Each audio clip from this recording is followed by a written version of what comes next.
नमस्कार दोस्तों, जी के चैनल में आपका हार्दिक स्वागत है। दोस्तों आज हम आपको बताएंगे तिलिस्मी विजयगढ़ किले के रहस्य के बारे में। दोस्तों दुनिया के सबसे अनोखे स्थान पर्यटकों को हमेशा के लिए लुभाते रहते हैं। अपनी जिज्ञासा को शांत करने के लिए देश विदेश से पर्यटक यहाँ पहुँचते रहते हैं, भले ही वो स्थान समुंदर पार ही क्यों ना हो। इसी खूबसूरती और अनोखेपन को समेटे हुए है सोनभद्र का यह किला। यहाँ का वैभव कैसा रहा होगा, यह दुर्ग की हालत ही बयां करती है। देखने वाले इसे निहारते रह जाते हैं और ढूंढते रह जाते हैं उस चंद्रकांता को, जिसे देवकी नंदन खत्री ने अपनी रचना चंद्रकांता संतति में उकेरा है। इसके साथ ही दुर्ग से बही वीर गाथा की धाराओं को भी लोग बरबस भूल नहीं पाते। यही कारण है कि साल दर साल पर्यटन प्रेमी किसी न किसी बहाने से आते रहते हैं।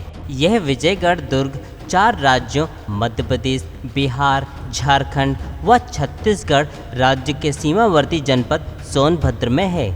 यह दुर्ग वीर गाथा व तिलिस्म के खजाने से भरपूर है। महाभारत काल से लेकर अंग्रेजों की गतिविधियों का साक्षी यह किला कई रहस्य समेटे हुए है। कुल मिलाकर पर्यटन की दृष्टि से यह स्थान सोनांचल से महत्वपूर्ण स्थल है। इसके बावजूद भी यह पर्यटन विभाग व जिला प्रशासन की उपेक्षा का दंश झेल रहा है। इस किले के इतिहास को खंगालें तो महाभारत काल से जुड़े कई साक्ष्य मिलते हैं, लेकिन इसे चंद्रकांता के किले के नाम से जाना जाता है। ऐसा दावा है कि इस किले में एक रंग महल मौजूद है, जहां विजयगढ़ की राजकुमारी चंद्रकांता का आशियाना था। कैमूर पर्वत श्रृंखला से घिरा यह किला 400 फीट ऊंचाई पर बना हुआ है, जिसे विजयगिरी के नाम से भी लोग जानते हैं। कई राजाओं ने इस किले पर राज किया और अपने हिसाब से यहाँ निर्माण करवाए। ऐसा कहा जाता है कि यहाँ बड़े बड़े ऋषि मुनियों ने तपस्या की है।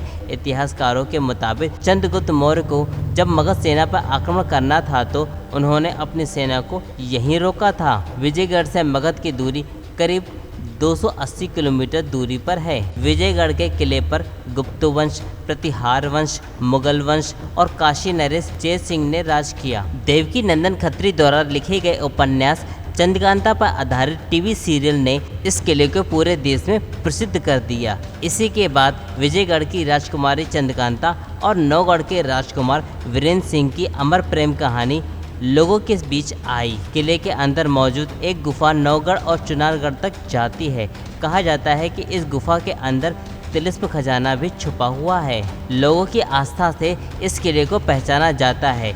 यहाँ मौजूद रामसागर तालाब की गहराई का कोई अंदाज़ा नहीं लगाया जा सका। चाहे कितनी भी गर्मी हो, तालाब का पानी कभी नहीं सूखता है। कांवड़ के वक्त कांवड़ियाँ इसी सागर से जल भरकर शिव जी का अभिषेक करने जाते हैं। अप्रैल के महीने में यहाँ मेला का आयोजन किया जाता है। यहाँ मीरान शाह बाबा की मज़ार भी मौजूद है, जहाँ मुस्लिम समाज के लोग दूर दूर से चादर चढ़ाने आते हैं।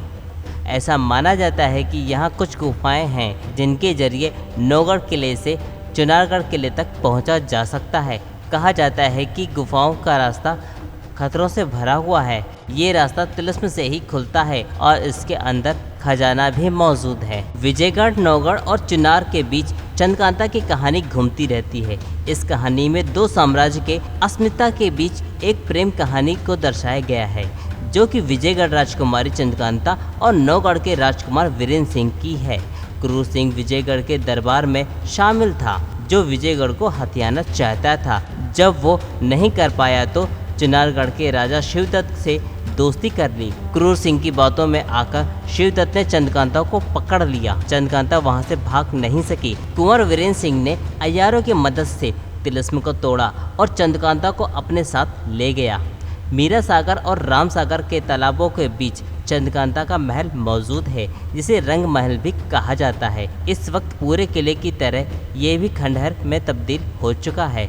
सही देखभाल न होने की वजह से ये ऐतिहासिक विरासत खंडहर में तब्दील होती जा रही है। किंवदंतियों में कहा जाता है कि महाभारत काल में बाणासुर नाम के राजा ने इस किले को बनाया था। ऐसा कहा जाता है कि किला बनाने से पहले ये जगह विजयगिरी के नाम से जानी जाती थी।